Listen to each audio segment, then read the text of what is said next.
Hi there, thanks for tuning into Album ReBrews. Please note, we do drink while recording this podcast, and if you choose to drink along at home, we encourage you to do so responsibly. Enjoy the episode. Cheers.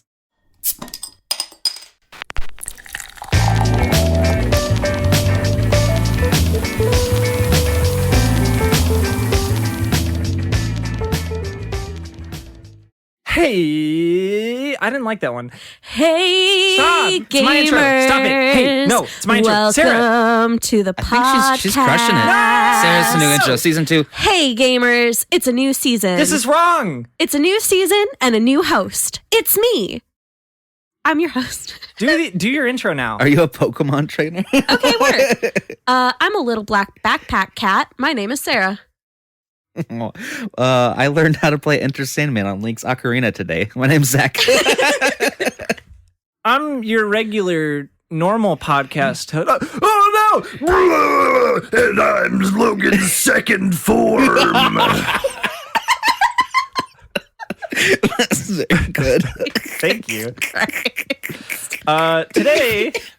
Today is my week, which means Sarah's going to get upset because I picked.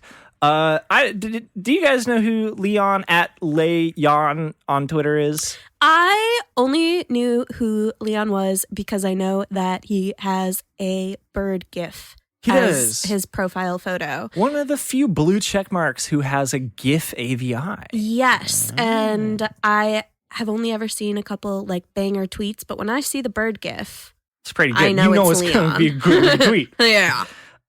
Zach, you're not really on the internet. Okay, I'm moving looking on. this up right now. What is it? Anyway, Leon is this guy, Leon Chang, at Leon, Leway, Leon, stylized on Twitter as Leon. So anyway, in 2017, Leon released an album called Bird World, which was the soundtrack for a fictitious game called Bird World. And then last month in December, on December 4th, Leon released the follow-up sequel, highly anticipated, Return to Bird World, which continues the storyline, I suppose, of Bird World 1 and is a continuation of sort of the sonic soundscape that he created for the original Bird World.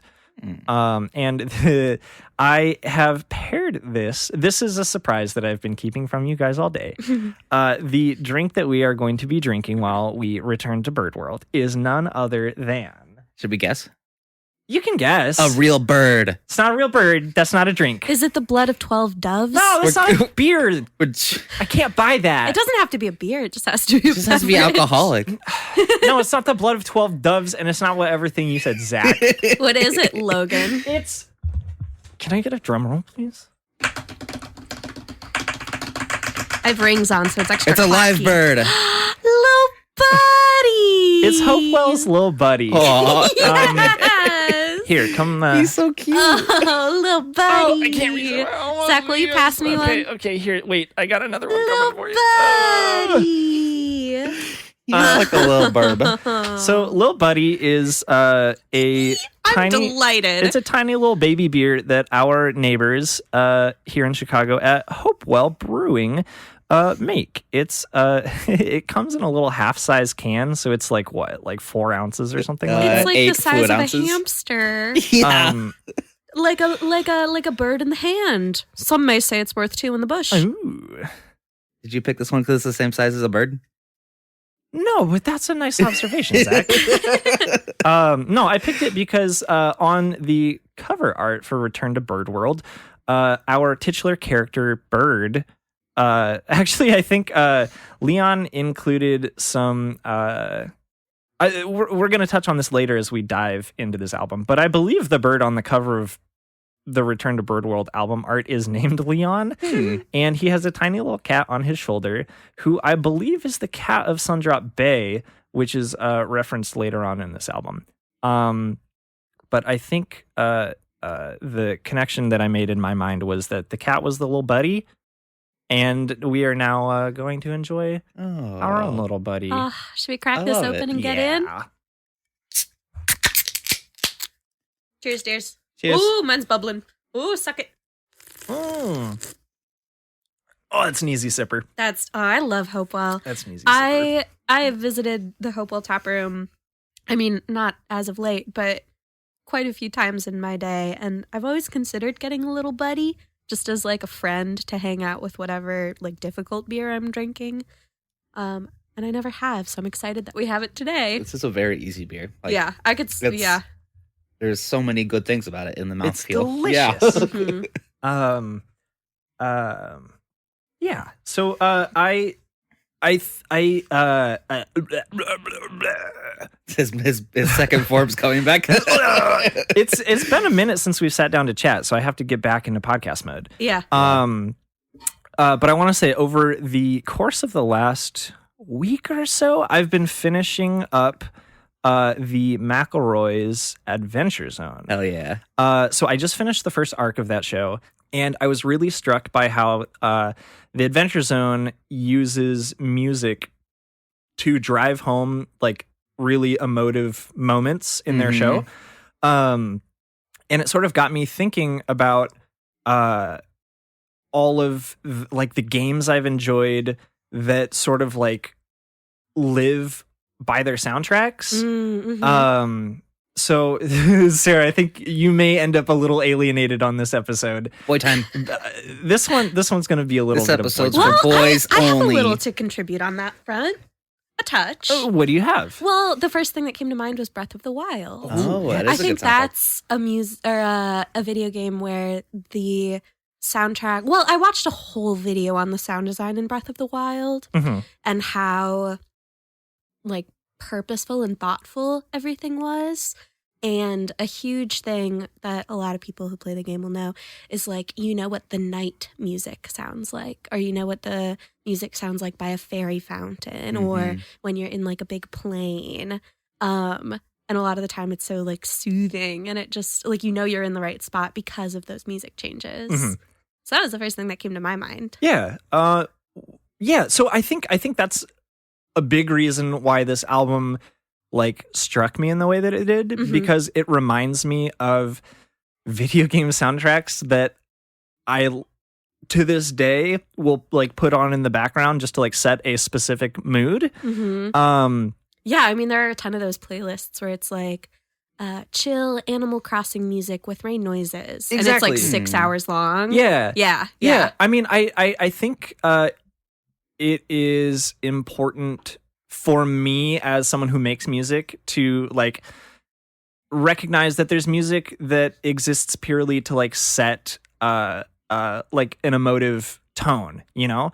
I mean, I guess that's just music in general, but I think instrumental music is a little bit more purposeful in that aspect. Like it's sort of there to be appreciated when you're paying attention to it, but also to just exist in the background. Yeah. You know what I mean? Totally. Sort of like paintings or something. Oh my God, Logan, we're on the same page. That's the first place my mind went was, or like the first thing I thought of was like animation. Like I'm thinking of like a Studio Ghibli movie, right? Or like an older animation. You know how when you were a kid, you'd be watching something animated and the background would stay the same. It would be this beautiful, sometimes like hand-drawn or hand-painted background, and then the characters in the front would be drawn in like a slightly different style, and you could tell when something was going to move on screen because of the way it was drawn. Cool. I feel like if we were to draw a comparison, like in video games, the music and the soundtrack would be that like hand-painted background, and then the action would be everything going on in front of that. I really appreciate that you're like playing ball with this, because I was fully expecting you to just be like frustrated with this pick and like fight me for an hour. I was frustrated with this pick, and I still want to fight you a little bit, because this does feel a little bit like Sean Wasabi V2. No, but it's way better. I liked this pick a lot. I do. I love drawing comparisons in media. So fantastic. That's where you got me. There will be plenty of that this episode. Hey, before we start diving into the album, what's up? Because you decided to pick another fucking bird-related album, I have made another bird-related trivia game. Jesus. It's called Birds in Worlds. No, this one's called Is This Birds? Okay. Is this birds? I don't know. Is it? Is this real bird, or is it not a real bird? Is it birds? Wait. The game is us trying to figure out if something is a real bird or not? Is it birds? I don't know yet. We're going to find out. Is this tiny beer in my hand a bird? I don't know yet.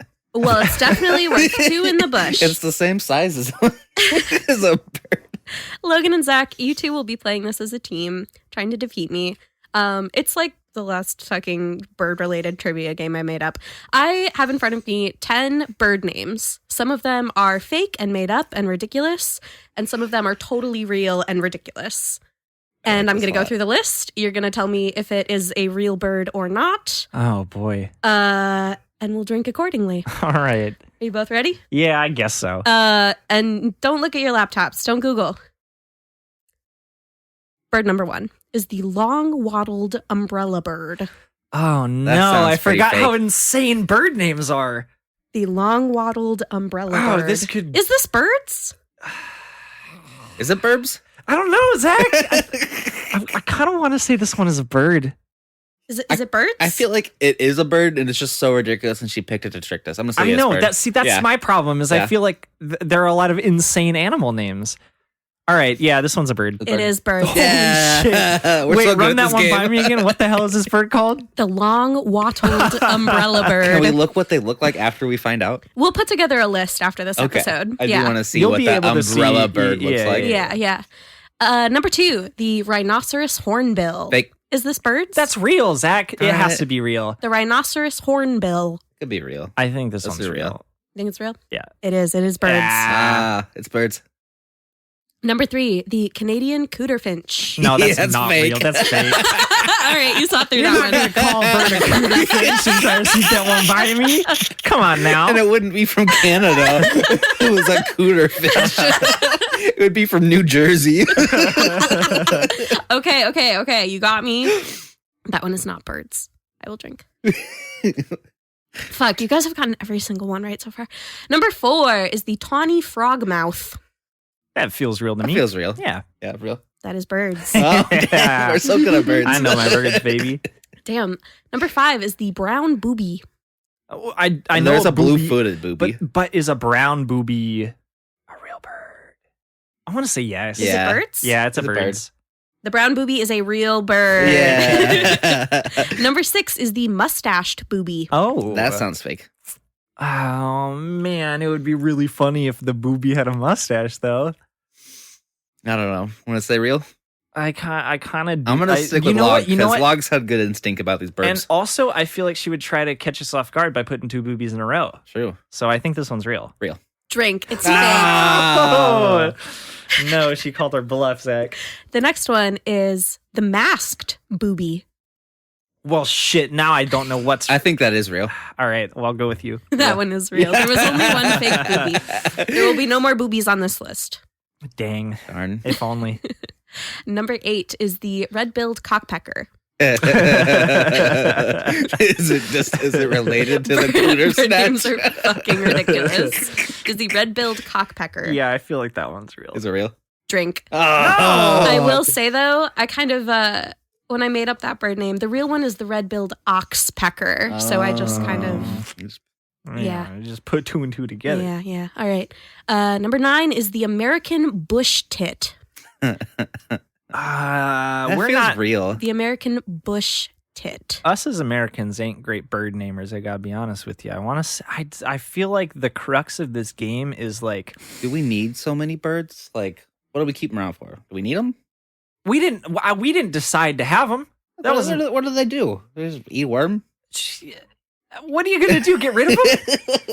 What are you trying? What are you getting at? Why do we got them all? Is this becoming an anti-bird I podcast? think so. Are you? No, I wanted to go back to Bird World, and right now you're taking me away from it. What I'm saying is, what does birds ever do for us? All kinds of things. Besides, like, make Logan, for a what has a comical bird podcast done game. for you? What for is me, Yeah, what has a bird done for you? a A real bird, not a fictitious internet bird. real bird. I mean, And you're not allowed to say Toucan Sam. I mean, I take it back, and I want to make an apology to our 2 episodes ago singer. yeah, Waldo, Oh, yeah. That's true, Waldo. Waldo did put like, out an incredible metal album. 30-year-old parrot. So So is the American bush tit birds? Yes. Is it birds? It's birds. it's birds. Yeah, it's birds. The Is, 'Cause- last bird is the woodcock. is, it, just, is it related to the cooter snatch? What is a bird? Uh, we're not. I think so. Is the woodcock birds? I don't know, because you already put one cock in there, and now I feel like... Is the woodcock birds? The woodcock is birds. It's birds. It's birds? It's birds. Yeah, it's birds. Thank you for playing. Is this birds? I like that. Most of them were birds. Some like of them were not birds. Yeah, that's good. Log, you want to take us into the album? Yeah. All right. So the birds here, I feel like I should preface this. I mentioned this briefly earlier, but in addition to this album, Leon Chang released like a 28-page game manual that accompanied the physical release of this album, and it includes all kinds of like cute little like world buildy type thing. So there are like characters with like character blurbs. You can actually go on we'll include this in a link somewhere, but on Leon Leyawn.bandcamp, you can find a picture of Leon's character. There's the titular, I don't know, it's not called Leon's Return to Bird World, but the main character. The main protagonist. Character. The protagonist is a bird named Leon, and he's featured on the album art. But you can also see one of the pages from the physical, like, quote, game manual that includes a brief description of Leon, some information about his background, his class. He's a villager, and his weapons, his armors. And here's a fun little quote from Leon. Leon says, "Are you gonna finish that? Can I have a bite?" That's like a chill bird. I mean, I just really appreciate how whimsical and sort of like, I don't know, fantastical this is. And I think the reason I brought up the Adventure Zone earlier is because that show is sort of whimsical and fantastical. And I think the musical parallels are really similar in that the music in that show is used very purposefully to create a specific atmosphere or a specific mood. And that's kind of how I feel Leon constructed this album. Is the songs that are very purposeful, and each one is designed to like put you in a specific like game moment. Yeah, totally. And since I've been playing a lot of Dungeons and Dragons lately and listening to a lot of like Dungeons and Dragons based podcasts, it's gotten me thinking about like, oh, well, here's a song on this album that is like for when you enter a battle, or here's a song on this album for like when you enter a new village. And I just think that's an incredibly creative way to write an album, and it feels so creatively freeing. Like you're just creating these little 3-minute long like moments. You know, this song is the song that plays when you're in this town. Easy, like. This is the Hateno Village music. Exactly. Yeah. Exactly. Yeah. And I think it makes those songs so much more impactful because you sort of have this mental image that you conjure up every time the song plays. Yeah. And I think that's what draws me back to like video game soundtracks from my childhood. And I wanted to play a couple of them really quickly because they're sort of just like nostalgia bombs for me. And I think this album, like in 10 years, may have sort of that same effect. So I wanted to play some songs from video games that I played 10 years ago that are like huge nostalgia bombs for me. I'm excited for this. So the very first one I wanted to play was the Little Root Town music from Pokemon Ruby and Sapphire and Emerald, I guess, but I played Ruby first. And this song, I just want you to imagine Little Root Town is the town that you start out in Pokemon Ruby, Sapphire, and Emerald. The gist of the song is that you've just moved to a new town with your mom, and your dad is off at work, and you're going to go visit him eventually, but you're just starting your adventure. And this is the town that you can come back to when you get sick, when your Pokemon need to be healed, when all you have is like your starter Pokemon and he's like level 5 and you've just caught like a Wurmple and he's like level 2 and you've got to run back home to have your mom heal your Pokemon, right? Yeah. That's like what I want you to understand going into this. Is that just the way that every Pokemon game starts, is you're in a village with your mom? Yeah. Okay. Well, But- the only Pokemon game I've played is Pokemon Sword, but it started same exact way. They're all the same game. Anyway, here's the Little Root Town theme from Pokemon Ruby and Sapphire.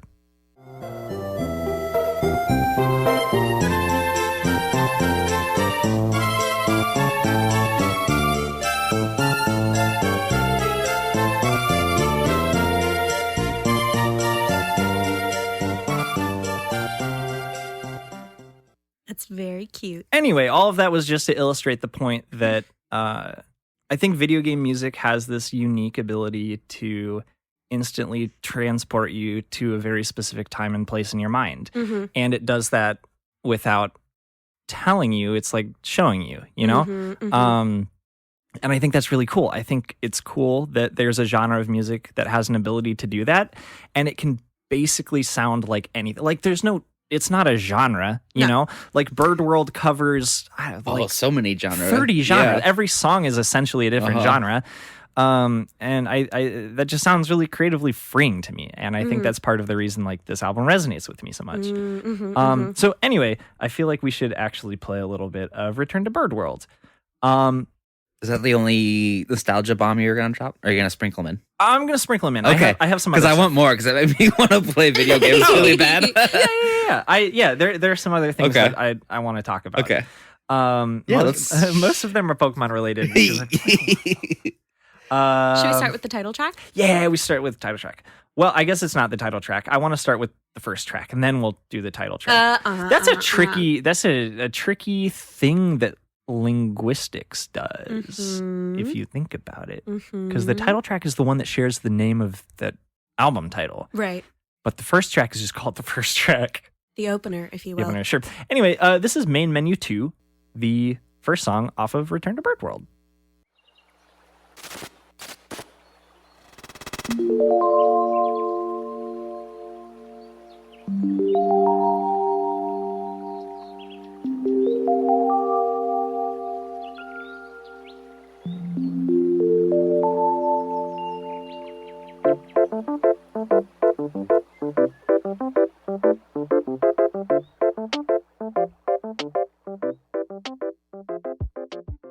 Not that track, but there's a couple tracks farther down that have like some hip hop influences.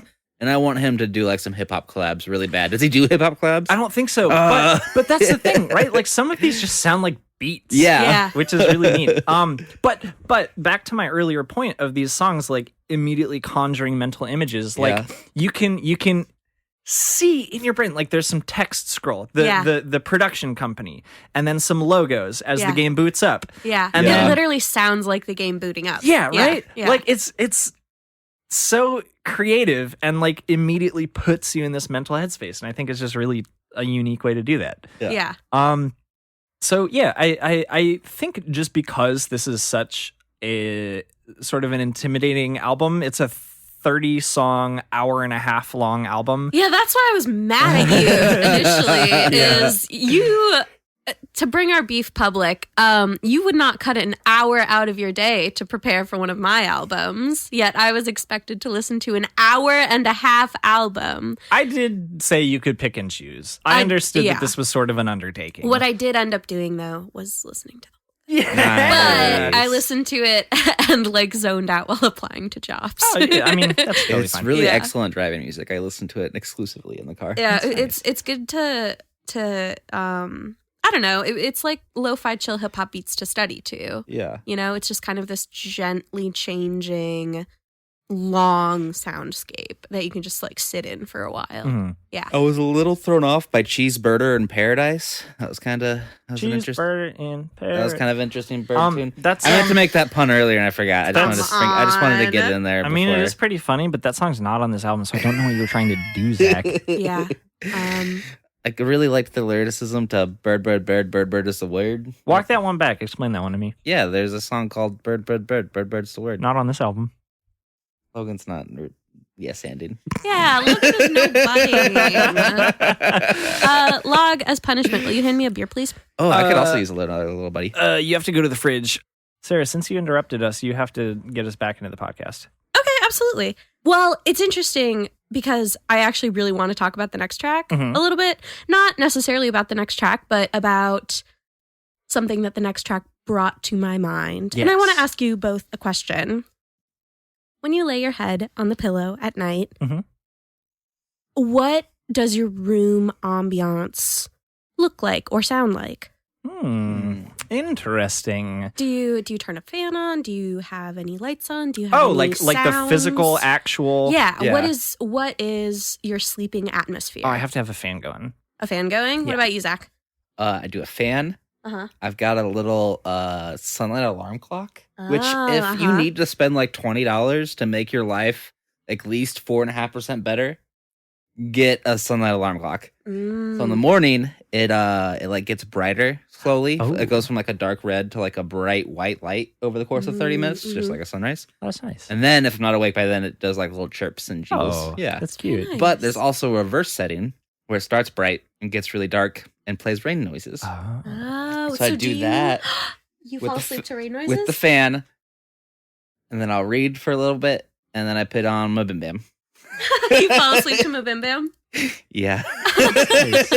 Well, Zach, you and I have similar sleep atmospheres because always, a fan is on, oscillating on the lowest setting in my room. It is pitch black. Not a single light is on. And I play rain noises. I have two favorites.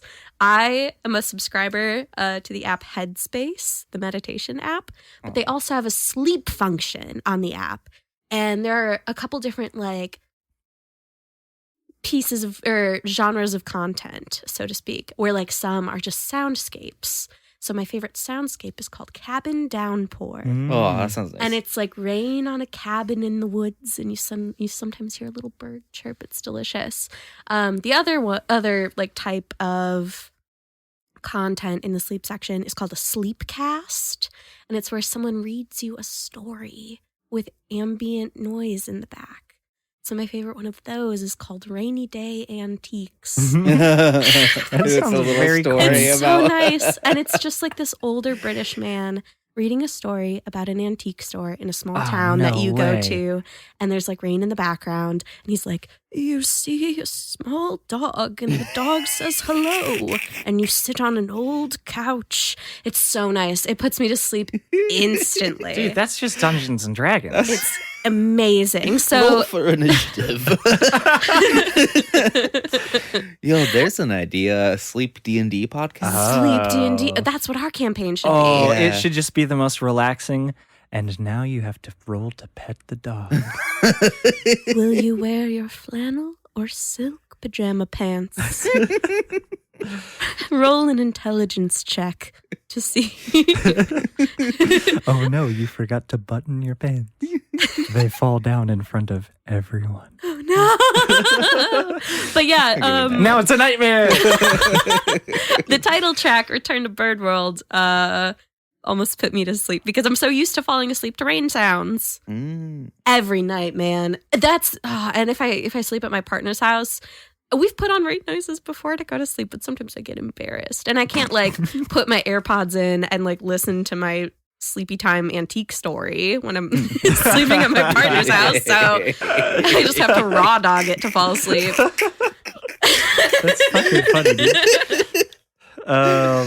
Raw dog and boy. Betty by Hey, time. we've been recording for like half an hour. Do you guys want to listen to the title track? Yeah. Okay, here's Return to Bird World.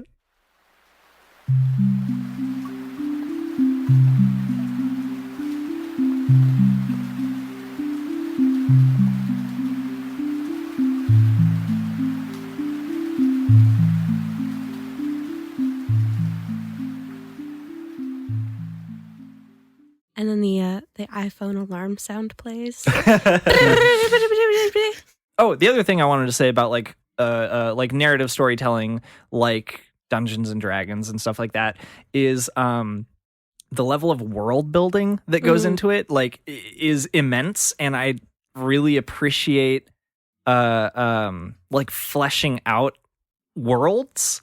And I think it's really cool that Return to Bird World, like the first, I don't know, 5 or 10 tracks on this album are literally just like, so we start with Return to Bird World, and then we have Coconut Canyon, which gives you a new location within Bird World to sort of like experience. So you sort of get like this like guided tour of Bird World to start the album.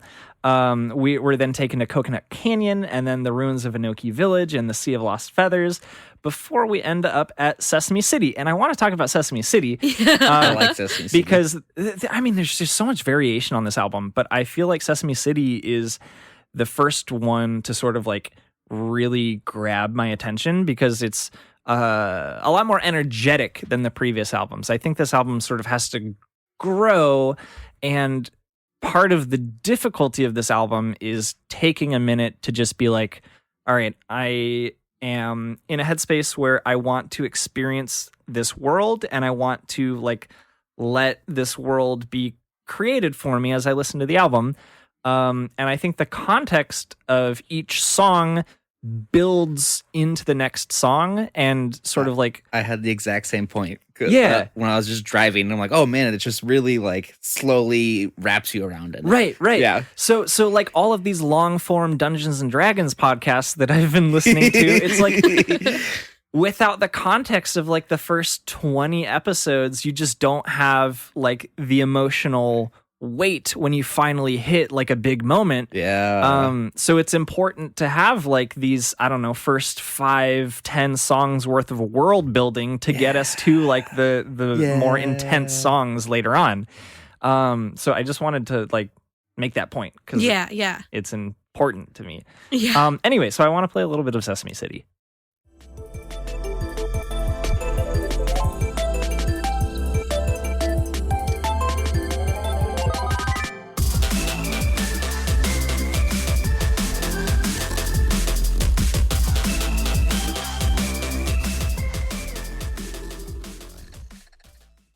You're like 12 minutes into the album before that happens. Yeah, like everything leading up to this moment has been, for the most part, pretty calm and sort of like more evocative of like these landscapes and everything up to this point is sort of, I don't know, natural. So we have a canyon and then a village and then a sea.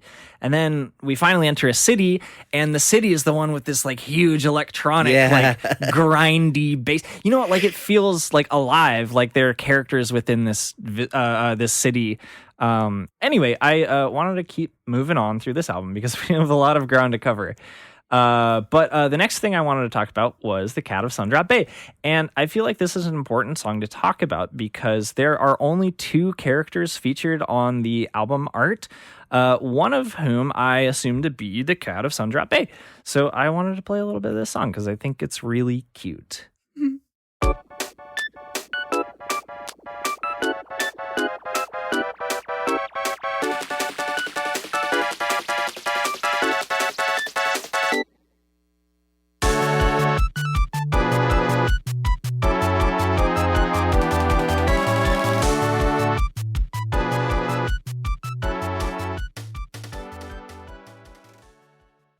Cool cat. One thing I'm realizing as we record this podcast is that all of these, like literally every single one of these songs evolves as it goes. So it's really hard to pick like a 15-second like pull from each song. Yeah. Because like the start of the song sounds completely different from the ending of this song.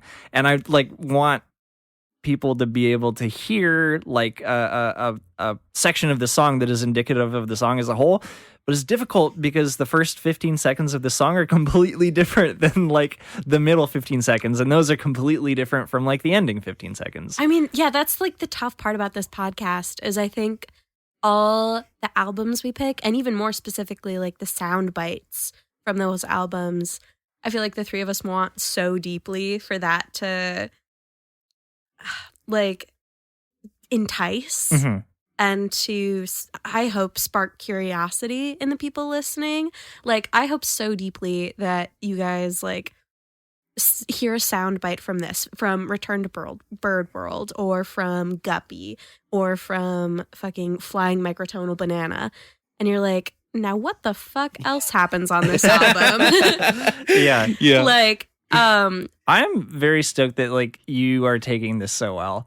Because I had a completely different idea of like how this episode was going to go. and I thought it was going to be us just like arguing for an hour. Oh, no, I'm vibing. But no, that's good. I'm glad that you're enjoying it as much as you are. Yeah, I liked it a lot. So sort of continuing on, I really I think there are like 3 or 4 like standout songs. Like if I could only pick like 3 or 4 songs to show somebody on this album, Bonkers Workshop would be one of them, because this song is so cute, but I'm just going to play it. I'm just going to play it. You'll understand.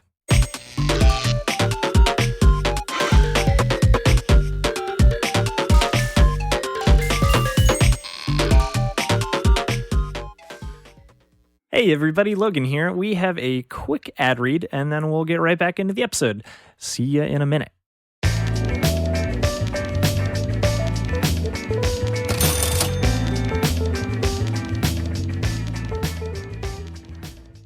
Hey gamers, Zach here with the best part of the podcast where only I talk to you and none of the other podcasters do.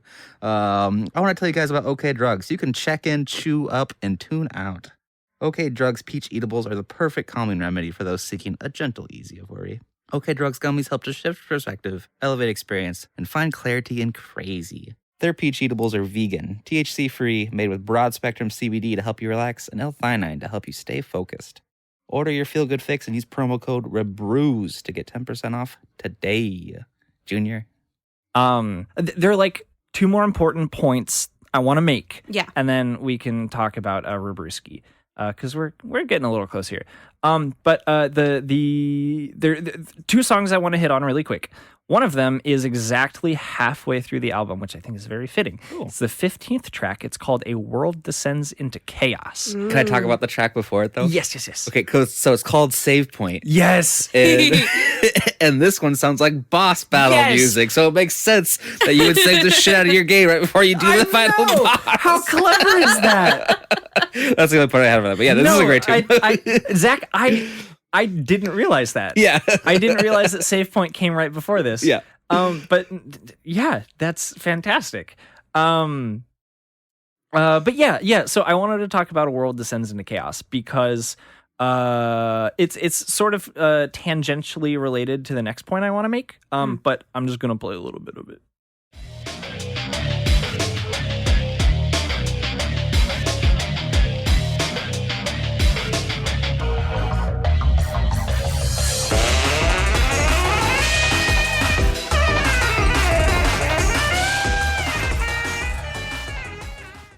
Dude, I'm gonna bring it back to like Super Mario, but when you play like one of the like Super Mario games, you often have to fight. There's like the big bad Bowser, of course. He's the big bean bad boy.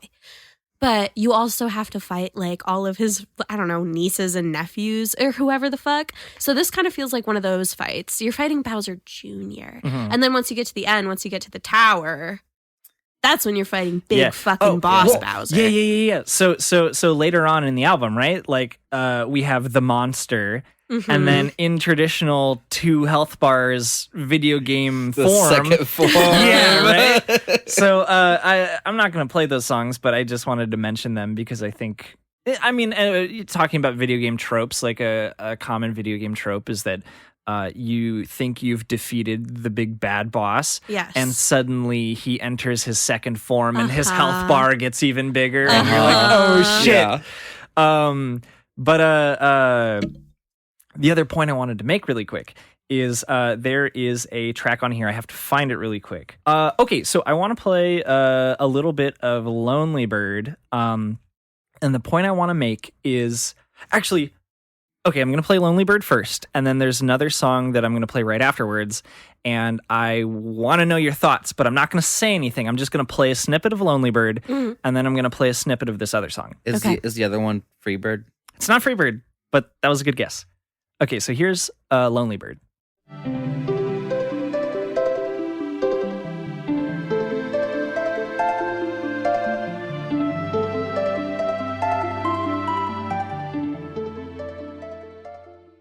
Okay, so that's a little snippet from Lonely Bird. And now I want to play a little snippet of a song from Final Fantasy VII called Prelude.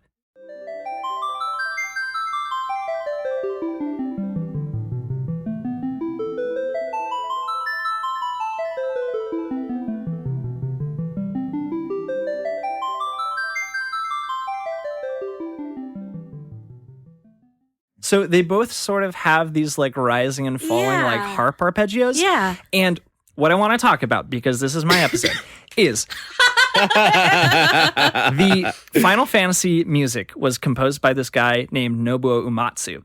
And he's sort of like this revered composer within the video game genre. Like this dude is a big deal when it comes to video game composition. And he's also a big deal to a bunch of my favorite musicians. So there is this progressive metal band called Periphery. And one of their guitarists, this guy named Misha Mansour, turned me on to Nobuo Uematsu because a lot of their music is heavily inspired by video game soundtracks. So sort of coming full circle, bear with me. This is like an hour long.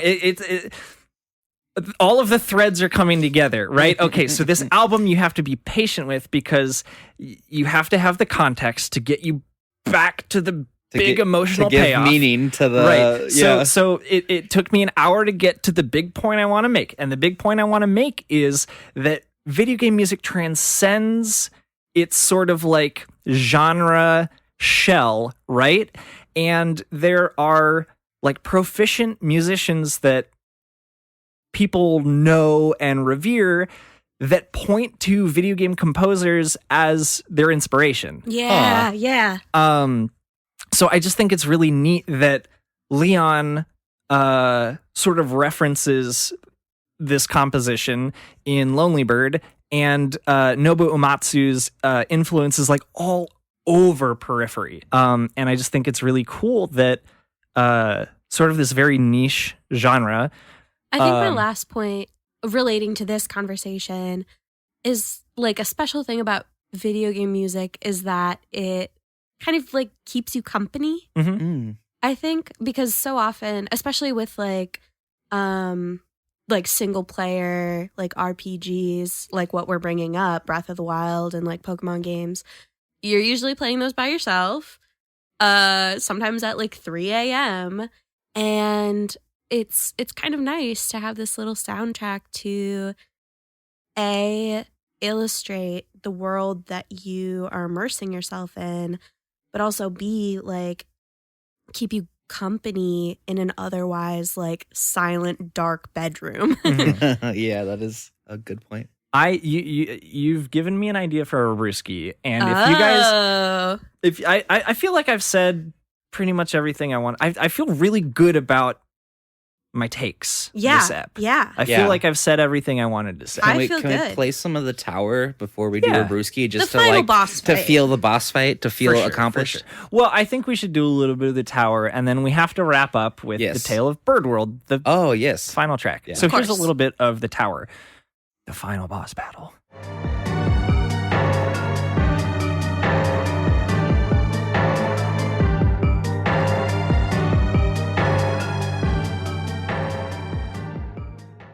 Whew, we've completed our mission. Industrial. We've finished our journey. We're reflecting back on the adventure we've had. Here's the Tale of Bird World.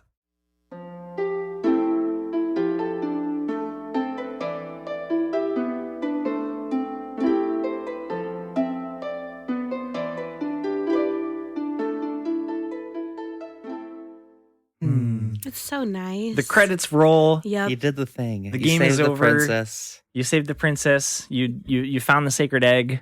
You reminisce on your journey. It's such a great wrap up to a long journey. Well, to wrap up our journey here, should we give this album a brewski? Yeah. Sarah, I liked what you were saying about how video game music can keep you company when you're playing it alone. And I think this album deserves a brewski for Best Companion.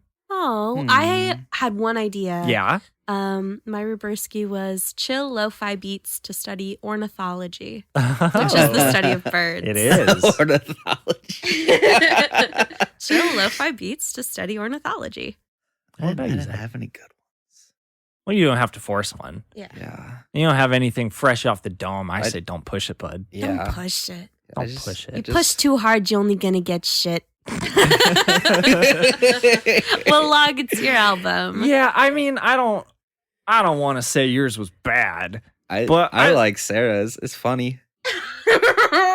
This is my episode. I'm putting my foot down. What are they called in video games when you have a companion? A familiar. A familiar. No, what are they called like whenever you have like a... Jesus Christ. I'm not going to do that. The source on air. We can have shit. Cameron decide. Cameron, come here. Oh, shit. Holy shit. Shit. Is it? Oh, fuck. Is it a little black cat? I saw a little black cat on the way down here. This was really important. Okay, Sarah's partner Cameron just showed up. Hey. We're finishing our episode and we're deciding our brewski. Cameron, you could not have come here at a better time. Yeah. Because my neighbor's cat followed you in. Like a familiar. And we were talking about ReBrewskis for this album, and my push was for best companion / best familiar. Well, the other Nicest. option on the table is chill lo-fi beats to study ornithology, which is the study of birds. I know what ornithology is. I'm just saying for the listeners. Why do you just not know everyone is a what fucking nerd. You know Here, what? come on the mic, bud. Put Cam on the mic, but Yeah, also I'm Cam gonna on the say, mic. this is my episode, and a literal cat just followed Cameron up my deck to my Yeah. front door. Oh, fuck. So I feel like we have to go with best companion on this one. We might have to. Unless you've got a better idea, but you're coming in fresh in from the outside world with a cat on your heels. Best little guy. Best little Best buddy. little guy. Best little buddy. Best little buddy. Best little buddy. Best little like buddy. the beer. Like That's the little beer. buddy. Or the little cat on the album art. I think we should go with best little buddy. Best Okay. little buddy. Best little buddy. All right, give it to him. Leon Chang, please come on down to our little corner of the internet and accept your reward for best little buddy for Return to Bird World. That'll do it for us for this week. I don't think I have anything to hype. Well, I'll just say thank you for listening, first of all. Second of all, if you want to find us on the internet, we are on Twitter and Instagram at ReBrews. Hit us up. Send us your tunes. Send us tunes made by other people. Send us whatever you want. Nudes. No, please don't send nudes. I moderate the accounts, so... But we're on the internet and we'd love to see you in our little corner. I think that'll do it for us. All right. We'll Bye-bye. see you next time. Bye. Bye.